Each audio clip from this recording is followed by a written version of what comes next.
நிதி நிறுவன மோசடி வழக்குகளில் பொருளாதார குற்றப்பிரிவு போலீசாரின் விசாரணை திருப்தி இல்லை என உயர்நீதிமன்ற மதுரை கிளை கருத்து தெரிவித்திருக்கிறது. விவரங்களோடு இணைகிறார் சிறப்பு செய்தியாளர் கருணாகரன். எந்தெந்த விஷயத்தை சுட்டிக்காட்டி இந்த கருத்து முன்வைக்கப்பட்டிருக்கு?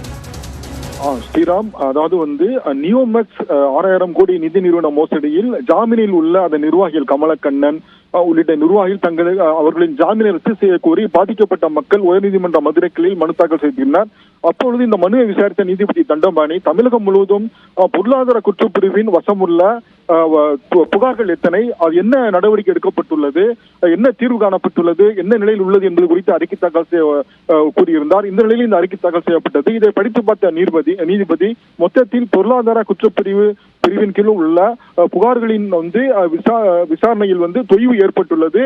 இது ஏற்கத்தக்கதல்ல. பொருளாதார குற்றப்பிரிவின் கீழ் உள்ள வழக்குகளை விரைந்து முடிக்க நடவடிக்கை எடுக்க வேண்டும். முதல் கட்டமாக பொருளாதார குற்றப்பிரிவின் கீழ் உள்ள ஒவ்வொரு வழக்கிலும் அந்த வழக்கின் புகார்களை பெறுதல் மற்றும் சொத்துக்களை கையகப்படுத்துதல், சொத்துக்களை விற்றல் மற்றும் அது முதலீட்டாளர்களுக்கு பகிர்ந்து கொடுத்தல் உள்ளிட்ட ஒவ்வொரு நடவடிக்கைக்கும் எவ்வளவு கால அவகாசம் தேவை என்பதை பொருளாதார குற்றப்பிரிவின் வழக்கிலை விசாரணைக்கும் அதிகாரிகள் அதனுடைய தன்மையை குறித்து விரிவாக பதில் மனு தாக்கல் செய்ய வேண்டும்.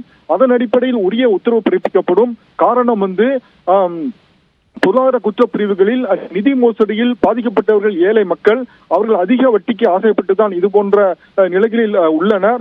அதே சூழலில் அவர்களுக்கு உரிய நிதியை பகிர்ந்து கொடுக்க வேண்டிய சூழலிலும் உள்ளது. எனவே பொருளாதார குற்றப்பிரிவினர் கைவசம் உள்ள அனைத்து வழக்குகளிலும் அந்த தன்மையை பொறுத்து ஒவ்வொரு நிலையிலும் எவ்வொரு கால அவகாசம் தேவை என்பதை தெளிவாக குறிப்பிட்டு விரிவான பதில் மனு தாக்கல் செய்ய உத்தரவிட்டு வழக்கு விசாரணையை ஒத்திவைத்து உத்தரவிட்டுள்ளனர். ஸ்ரீராம், விரிவான விவரங்களுக்கு நன்றி கருணாகரன்.